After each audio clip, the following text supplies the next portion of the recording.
اللہ نے आदम अलैहिस्सलाम की औलाद को बहुत सारी नियामतों के साथ नवाजा। वो अल्लाह की इबादत करते रहे, खेती बाड़ी भी करते रहे और कंफर्टेबली एक यूनाइटेड कम्युनिटी की तरह रहने लगे। शैतान को ये बात पसंद नहीं आई कि सब लोग अल्लाह की इबादत करते हैं और ये सब जन्नत पे जाएंगे सिवाय मेरे, क्योंकि उसने अल्लाह की नाफरमानी की। इब्लिस चाहता था ये मेरे फॉलोअर बन जाए और मेरे साथ ही जहन्नुम में चले जाए, इसीलिए इसने ये प्लान किया कि मैं इनसे शिरक कराता हूँ। अब शिरक करने के लिए शैतान तो डायरेक्टली इन्हें बोल नहीं सकता था क्योंकि ये लोग परहेजगार थे, उल्टा उसी का मजाक उड़ाकर उसी पे लानत भेजते। तो शैतान एक बहुत ही खतरनाक प्लान के साथ आया। इन परहेजगारों में कुछ लोग ऐसे भी थे जो सबसे ज्यादा इबादत करते थे बाकी लोगों से कंपेयर करे तो। वो अल्लाह का जिक्र दिन रात करते थे और बाकी लोग भी उनसे बहुत ज्यादा मोहब्बत करते थे। इतना मोहब्बत करते थे कि उनके मरने के बाद 100-200 सालों तक उनका जिक्र चलता रहता था और शैतान को भी ये बात पता थी। शैतान उन लोगों के पास जाकर उनसे पूछने लगा कि बताओ उनके बारे में तुम्हारा क्या कहना है। तो उन्होंने कहा कि वो अल्लाह के वली थे, वो जो मांगते थे अल्लाह से अल्लाह उन्हें दे देता था। तो बड़ी चालाकी के साथ उससे कुछ और सवाल पूछे, क्या तुम्हें उनके जाने का गम है? लोगों ने जवाब दिया बहुत ज्यादा गम है। दूसरा सवाल ये किया कि क्या तुम्हें उनसे मोहब्बत है? लोगों ने कहा हाँ हमें उनसे मोहब्बत है। और तीसरा बड़ी चालाकी के साथ बोला कि क्या तुम उन्हें रोज रोज नहीं देखना चाहते? लोग हैरान हो गए और कहने लगे कि हम उन्हें कैसे रोज रोज देख सकते हैं, वो तो मर गए ऑलरेडी।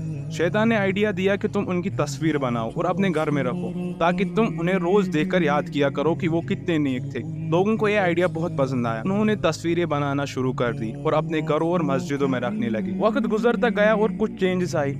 अब पिक्चर्स की बजाय उन्होंने स्टेचूज बनाना शुरू कर दिए और उन्हें भी अपनी घरों और अपनी मस्जिदों में रखने लगे। लेकिन फिर भी अभी इनका ईमान यही था कि ये स्टेचू हमें ना कोई नुकसान पहुंचा सकते और ना ही कोई फायदा, सब कुछ अल्लाह ही करता है। और भी वक्त गुजरता गया और थोड़ी सी मॉडिफिकेशन अब भी आई।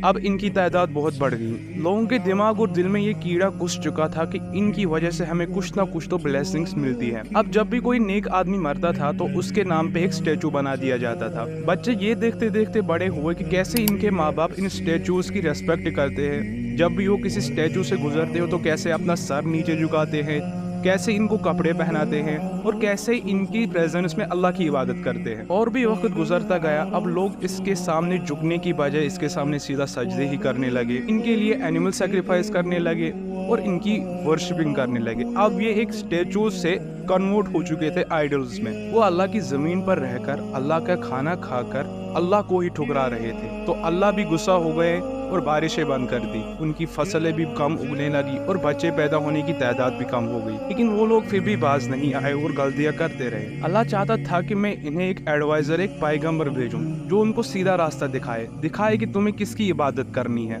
लेकिन चाहता था कि वो इन्हीं में से हों ताकि वो इन्हीं की तरह खाए पिए जिंदगी बसर करे, ताकि लोग इसकी बातें आसानी से समझ सके। अब यहाँ पर सवाल उठता है कि अल्लाह ने किसी फरिश्ते को क्यों नहीं भेजा इस मैसेज के लिए, एक इंसान को ही क्यों चुना?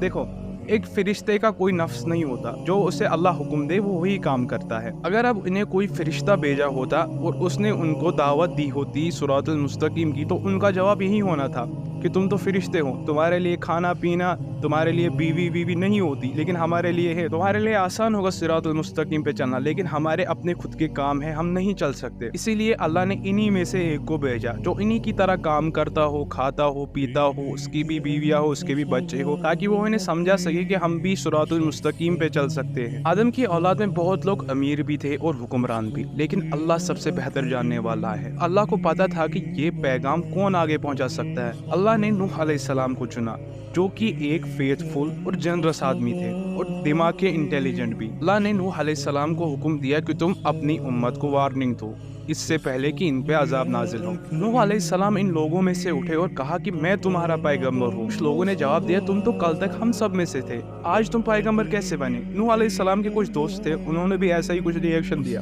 उनका कहना था कि हम तो बचपन से ही एक साथ उठते बैठते गए, तुम पैगंबर कहाँ से बन चुके? कुछ लोगों का ऐसा मानना था कि नूह अलैहिस्सलाम ने कुल रुतबे और पावर के लिए अपने आप को अल्लाह का पैगंबर कहा है। नूह अलैहिस्सलाम चाहते थे कि उनकी उम्मत इन पुतलों की बजाय सिर्फ एक अल्लाह की इबादत करे, लेकिन उन लोगों ने नहीं माना और वो कहने लगे कि हमारे बाप दादाओं ने तो इन्हीं पुतलों की इबादत की है, आखिरकार तुम क्यों नहीं कर रहे हो? तो नूह अलैहिस्सलाम ने एक बेस्ट आंसर दिया कि तुम्हारे बापों के बाप जो हजरत आदम अलैहिस्सलाम है, उन्होंने तो इन बुतों की इबादत नहीं की, तो तुम क्यों कर रहे हो? नूह अलैहिस्सलाम की दावत सिर्फ उन लोगों ने कबूल की जो मेहनती थे और हलाल कमाई खाते थे, और अमीर लोगों ने ठुकरा दी ये कहकर अगर नूह अलैहिस्सलाम की बातें सच्ची होती तो वो सबसे पहले हम तक पहुंचती, क्योंकि हम अमीर थे, ना कि उन गरीबों के पास। नूह अलैहिस्सलाम एक खुदा की तरफ उन्हें दावत देते गए जब तक कि 950 साल भी गुजर गए। अब जब भी नूह अलैहिस्सलाम उनको कुछ बोलना चाहते थे तो वो अपनी कानों में उंगलियां डालकर चले जाते थे, लेकिन फिर भी नूह अलैहिस्सलाम दावत देते रहे। फिर आखिरकार लोगों ने नूह अलैहिस्सलाम से कहा कि तुमने हमसे बहुत बहस कर ली, अब आने दो उस अजाब को जिससे तुम हमें डरा रहे थे। अब नूह अलैहिस्सलाम भी गुस्सा हो गए और अल्लाह से दुआ की, ए अल्लाह, इन काफिरों में किसी को भी इस दुनिया पे नहीं छोड़ना।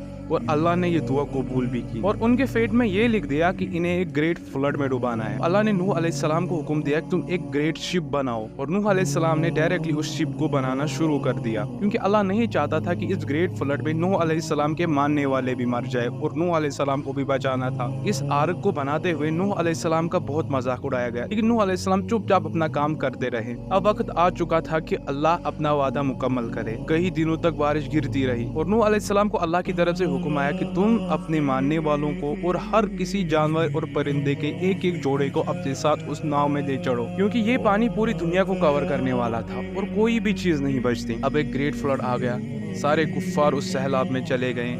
उन कुफ्फार में से एक तो नूह अलैहिस्सलाम का बेटा भी था, लेकिन वो भी कुफ्फार में था, इसलिए उसको भी बख्शा नहीं गया। जब सारे कुफ्फार इस दुनिया में मर गए तो बारिश रुकी और वो पानी भी खत्म हो चुका था, पर ये आर्क एक पहाड़ी पे रुकी। फिर अल्लाह के हुक्म से नूह अलैहिस्सलाम की उम्मत इस दुनिया पे आराम से जीने लगी, मेहनत की रोजी रोटी खाने लगी और कंफर्टेबली अपनी जिंदगी बसर करने लगी। And that's it for today. इंशाल्लाह we will met in another video. अस्सलामु अलैकुम।